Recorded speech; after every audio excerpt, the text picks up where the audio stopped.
Oh, thank you, Anna. Thank you very much.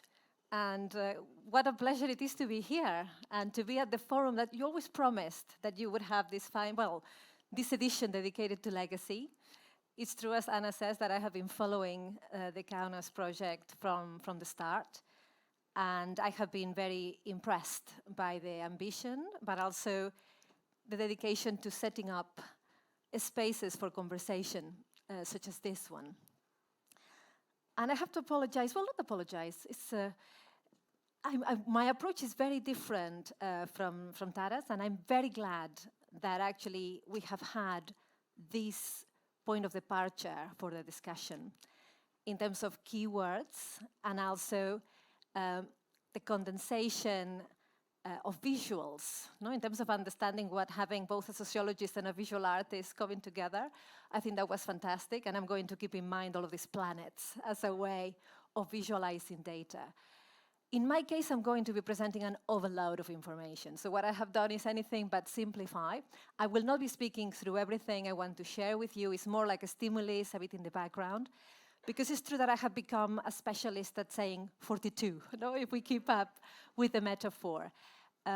It is true that it has been now 22 years having the chance, the privilege to be in charge of research programs, to try to discuss how we capture value, how we capture impact and legacy.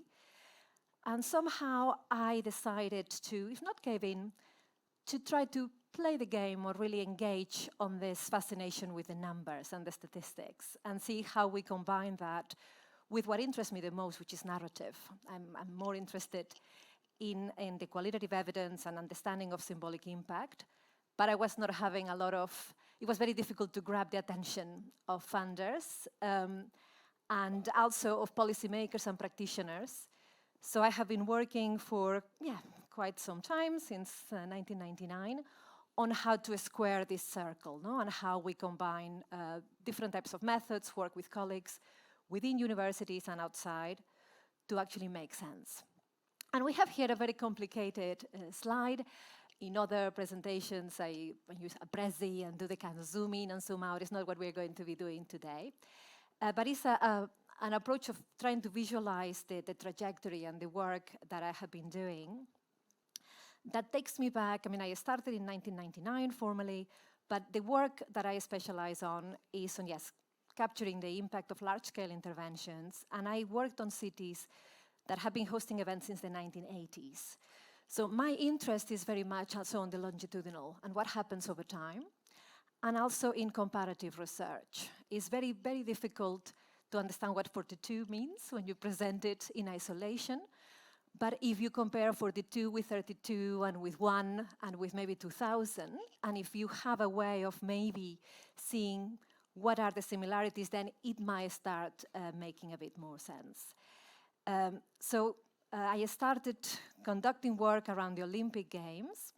And this is interesting for our discussion today because as mega events go and as large cultural interventions go, it was through the Olympic movement and the Olympic Games that this discussion on legacy and how to capture that started in full, especially since year 2000.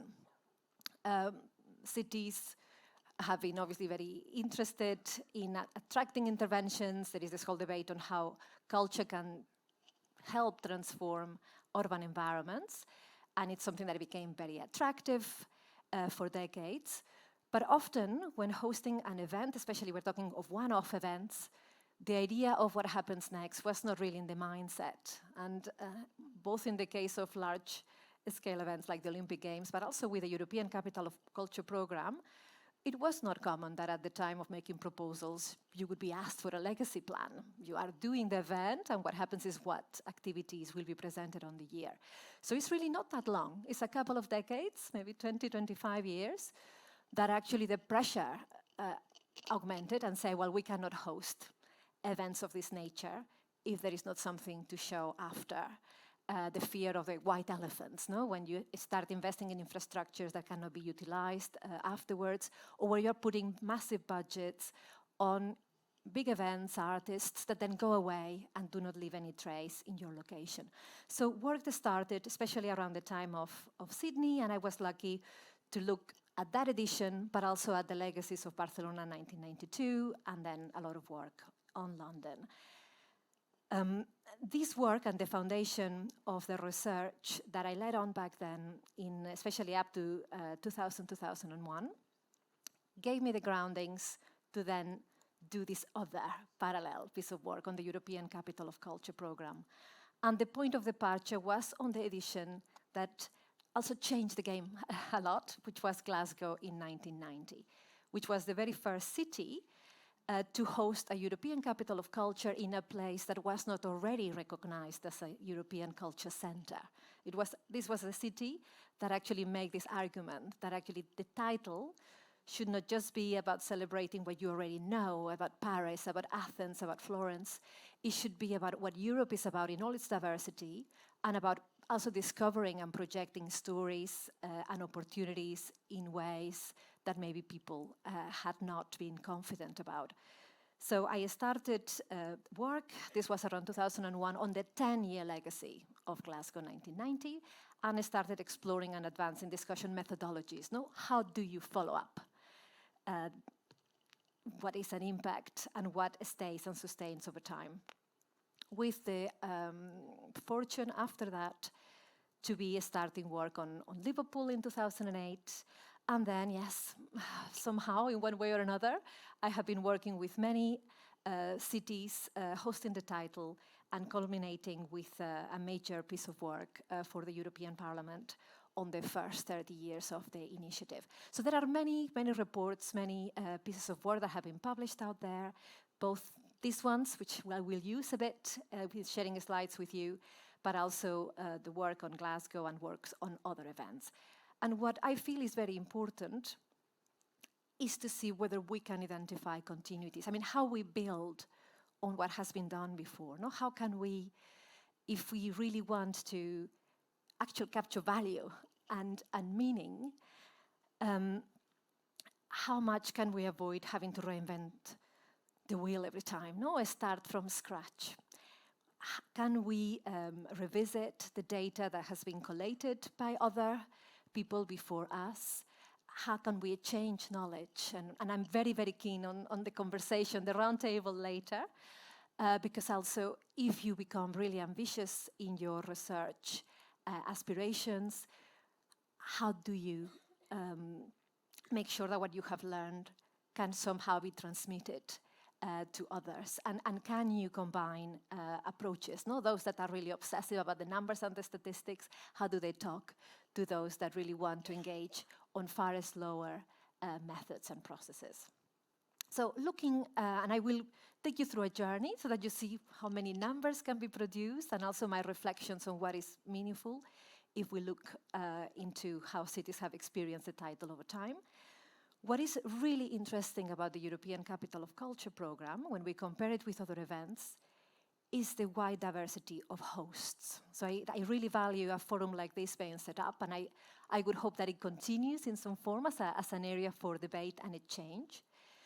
Because over years, and the number keeps changing, by the way, I mean, it's 75, but it could be now 76. I mean, in terms of the countries, it just keeps evolving. The variety of the cities, the sizes, no? From being cities of a few million, I mean, with Istanbul, you had it's almost kind of 10 million inhabitants, to the tiniest of cities, no? In La Valletta, in Malta. The locations around Europe, the points in time, the challenges are so different. So it's really, really valuable to have this, and obviously the kind of ECOC family that has been established around it. It really provides amazing groundings for the interrogation around the value, around the impact of culture.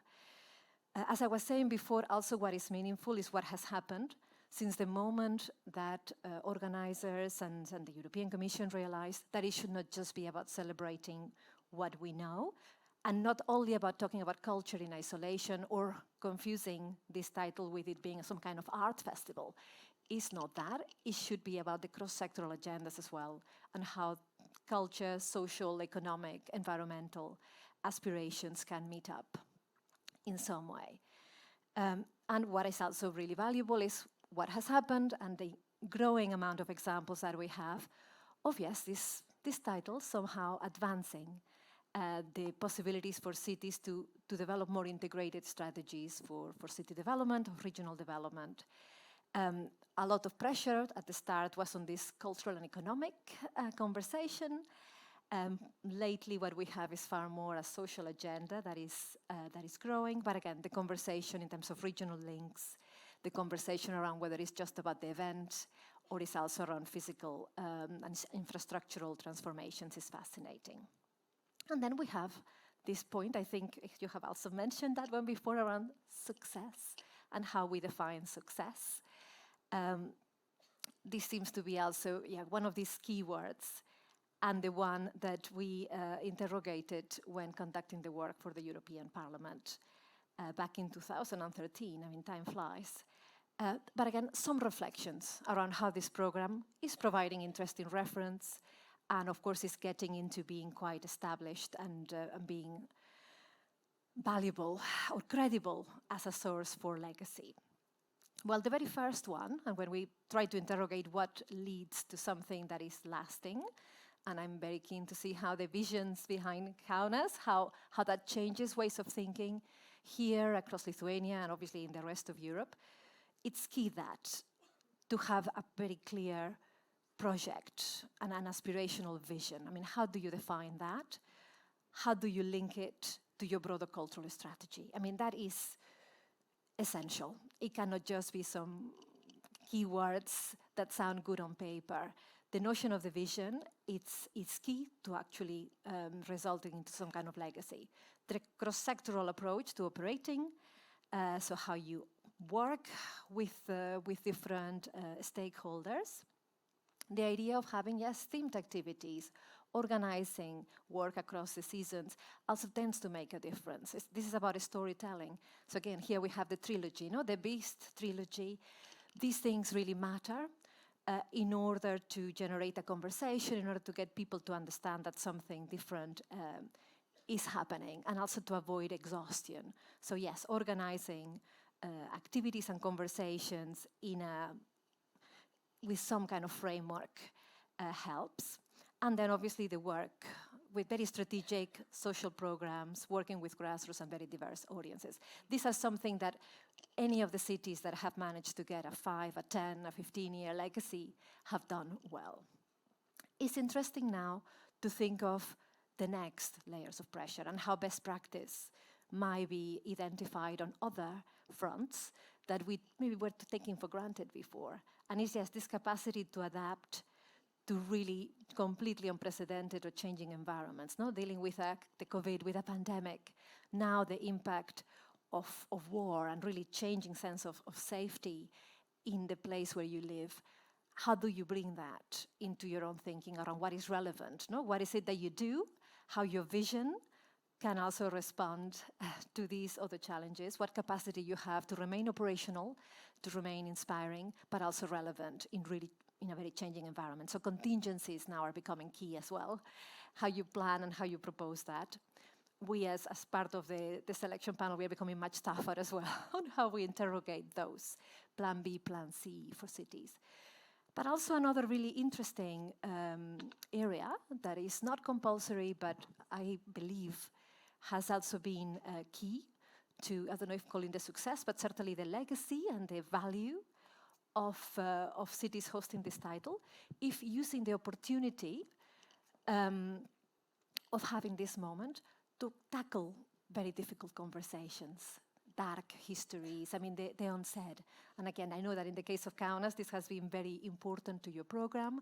It also has been in many of the cities that I have looked up close. So in places like Glasgow, Liverpool, it was the issues such as alcohol abuse, crime rates, even mafias. I mean, that was discussed, it was brought to the fore, and in a way that felt not as threatening. I mean, it's very interesting how you're dealing with these topics in a sensitive way. And some of those initiatives that were so hard are the ones that had the most transformative effect later, in terms of opening up something that has completely transformed relationships between communities that maybe were not talking to each other and had really very negative preconceptions of each other. So when we're talking about how we evaluate this, how we research it, or how we make sense of it, yeah, the answers we get depend on the questions we ask. So how surprising, how interesting it is that what you might find, it really depends on how are you framing this, how do you do it, how far you go. So let me share with you my experiences with, how do you approach an impact research program. Here you have the basics. I mean, now we have around 30 years now of very advanced debate on this front. We all know events have many different types of impacts on the economic front, the physical, the social, the cultural. We could keep, I mean, these words are conventions and we could be presenting them in very different ways, but this was something that started and is very simplified as areas and as keywords that emerge around that. In my experience with the European Capital of Culture program, when talking around economic impacts and effects and legacies, the one area I have been able to gather most data around is around tourism, for instance. I'm finding it far harder to be able to demonstrate how events of this nature might result in sustainable job creation, or is that some areas there has been a lot of pressure to try to prove certain things, others not. It depends again on the city and the point of departure. But yeah, I believe we have quite a lot of evidence on how you can attract visitors in a different way and how these in turn can have a positive effect. In some cases, it can have a negative effect if you have far too many tourists or if it's done in a way that is not really balanced out with your local base. So that's another conversation. In terms of physical impact, the one area that has interested me the most is also the uses of public space. So again, what do you understand as public realm, how you engage with that? On the social impact arena, now there is much more advanced methodologies also on impacts on well-being, health and well-being. Really interesting, really fascinating. But at the time where I have been at the front of the debate, it has been more issues around engagement, around participation, how you affect that. And then the very complex area around cultural image impacts at large.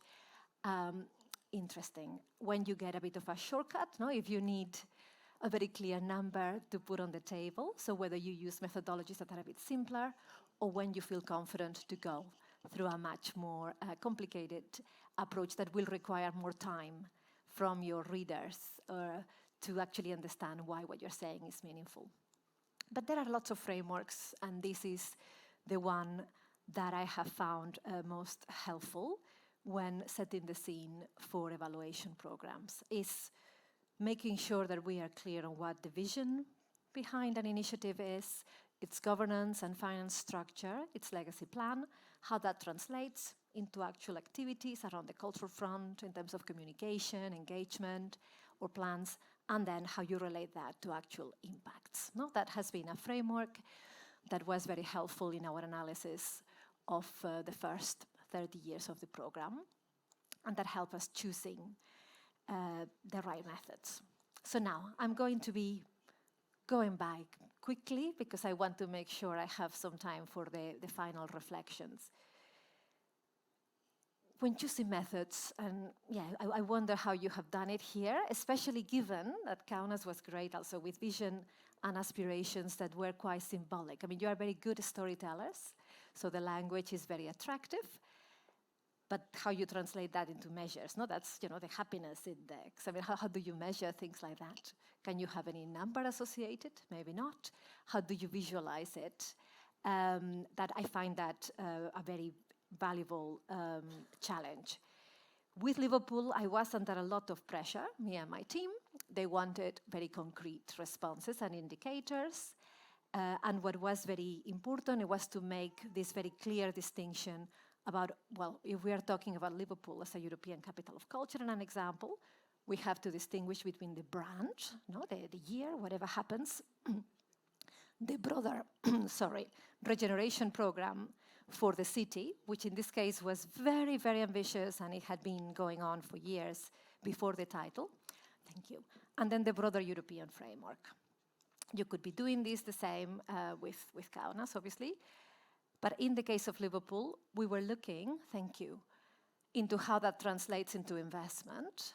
And it's really interesting because, as as a city where I have been able to conduct work both, thank you, on the immediate impacts and then the 10-year legacy, it's not a small feat, to have the amount of investment that coincided with the timing and that had to do with the actual physical transformation of the city, not its reopening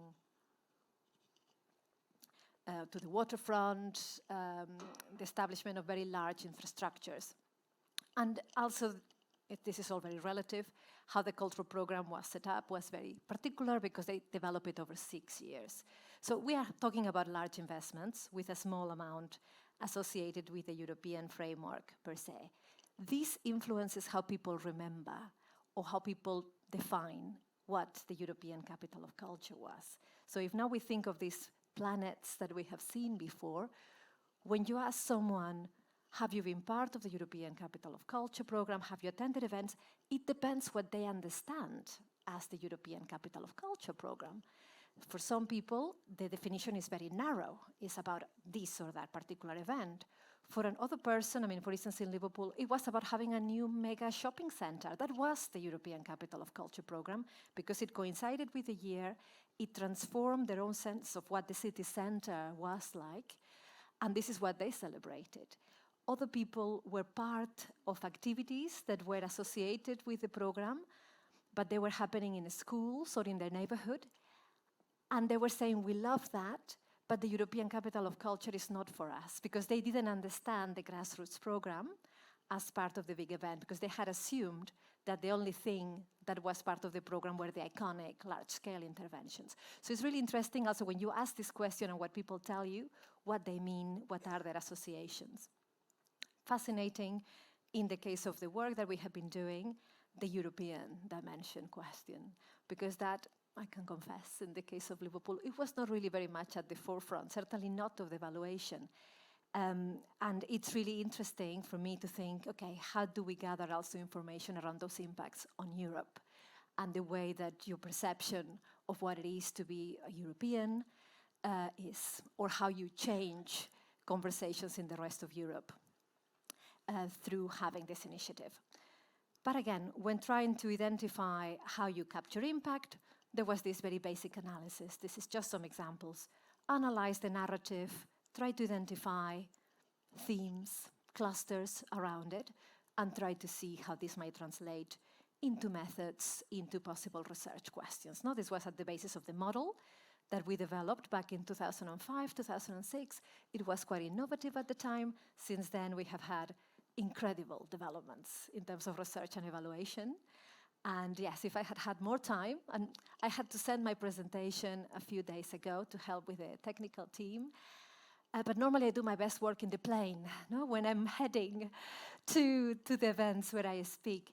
And thinking, I would have loved to have done, maybe that's for another forum, to actually show visualizations around evaluation and research models of different European capitals of culture, because this is also something as a legacy that has evolved in very interesting ways, especially the last 10 years. But well, this was the model in the case of Liverpool. It set up a precedent of how you do a holistic assessment and how you do ideas around modeling. And yes, anyone that works with research and methodologies can look at this and you see, well, it's a convention. This is just ways of presenting things. It helps, but it could be done in many different ways. It just helped us and my team to just try to develop priorities, and especially what was key was to help us to tell the story. Because in the same way as you have the teams that have to deliver the program, you have the activities, if you want to understand legacy, and if you want to be able to articulate this in a way that is felt, that is not just anecdotal, you need also to tell that story around research and data. So we were playing a lot around those relationships. When looking into that, then the timeline arch also matters very much. And what is key is those years. What happens from the moment that you get the title until the moment you deliver? All of that will impact on how people perceive your European Capital of Culture. You are not in control of the narrative. No matter what you do, other events might take over. Again, in the case of Liverpool, the big impact was the fact that soon after the city secured the title, the UK then secured the Olympic Games in London. So for a sudden, something that was going to be very important at the national level became a regional, a provincial thing. And in terms of sponsorship and media attention, there was not the same attention paid to Liverpool as it would have been the case if London had not secured the Olympic Games.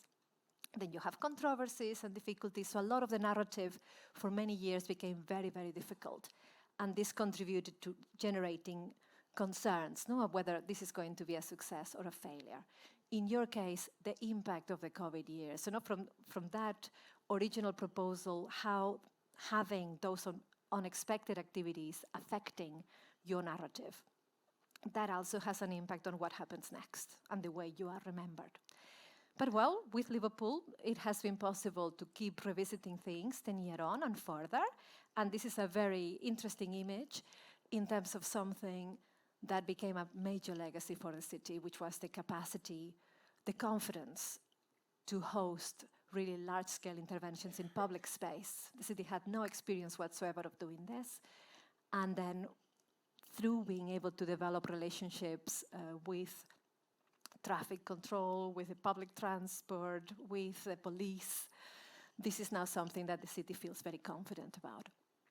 Other activities have also had an interesting effect and is really fascinating. In the case of Brexit, Liverpool came out as one of the proudest supporters of Europe. In terms of the European conversation, this is one UK city where that connection with Europe and what the EU has done for the city is seen very clearly as something fundamental to its success and its transformation. So I have 3 minutes to go, and now I will show you examples of how we presented information, just to also be able maybe to provoke questions that we could discuss in the panel. I identified the theme around cultural vibrancy, and these are some examples of the kind of data and claims that we were able to put in terms of immediate impacts. We were playing with numbers. Some of them are trickier than others. The one that was clearer was on that, on how hosting an event like this can really have an impact on the approach to networking. And for me, one of the very important types of methodologies that need to progress is, yes, how do we do and assess network analysis? What is the impact of certain people being together at certain times? The notion of leadership, who is a cultural leader? The dependency or not on individuals. That is a really interesting question as well, because how many things happen, last, and are transformative because of a personality, of a person, not just an institution or a particular budget line. And what happens when these people leave? What happens to these networks is something we are very keen on exploring. We have been looking at other ways of mapping those kind of legacies. This is, we have been trying to do visualizations around where independent cultural initiatives sat. So how many startups in terms of cultural and creative offers are developed around the city, and how they compared pre-European Capital of Culture in 2005 with 10 years later, what has happened there. But again, there is a lot of 42s here. There are numbers, what do they mean? That matters. On the image and perceptions front, a lot of discussion on how you can change the image of a location or certainly advance a narrative. And I will not go into many details, but again, interesting that local perception as well. How people feel that they're in a better place after having hosted an initiative such as this. And I think it's a very important area for debate, because in some cases you could also get the opposite response. I mean, especially when there are controversies, and when you attract attention, it could go right, but it could also go wrong, and it gets magnified. I mean, I keep saying when we are talking about myth-making, there is as much myth around success as around failure. If something goes wrong, it also is perceived as far, far, far worse than if it was an event with less of a platform. So people are less forgiving as well if something is not achieved, and especially if you have raised their expectations. So this whole perception area is a double-edged sword, and it's really interesting to see what stays. In the case of Liverpool, there were, and Glasgow as well, there were points in time where people really felt they lost confidence in their city, and where the discussions were really very negative. But as time moved on, there is more resilience on some of the positive images or memories. And we are very interested in discussing how that happens. And that's where, with the numbers, which I have been very keen to collect, just because they are helpful and they also they make you feel that you are onto something. What they do is also help you focus where to go qualitatively. But what is more fascinating is, yes, the stories, if you do focus groups and discussions, what people tell you, and especially as time moves on. Why something becomes very significant in their memory and their own sense, their own way of making sense of who they are. Also things that at times are invented. Just like with the Beatles, if you go to Liverpool, everyone has met the Beatles, if they are 60 or 70. These are stories that they tell themselves, in some cases. With a European Capital of Culture program, this can also happen. If something becomes very positive, everyone will tell you, I was there, and that's very interesting. So I will jump to the last slide, because I don't want to cut time from the discussion, just to pose a question about what happens next with all of this research. And you see here there are all kinds of examples about graphs and claims that you can make. What I believe matters the most, if we are talking about legacy, is what do you do with all of this information and how do you keep revisiting it?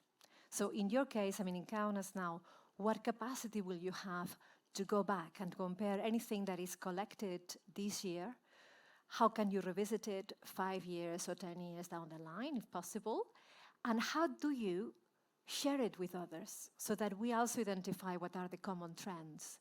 Because by now, and yes, after 25, 30 years, we have a growing assets from a research point of view.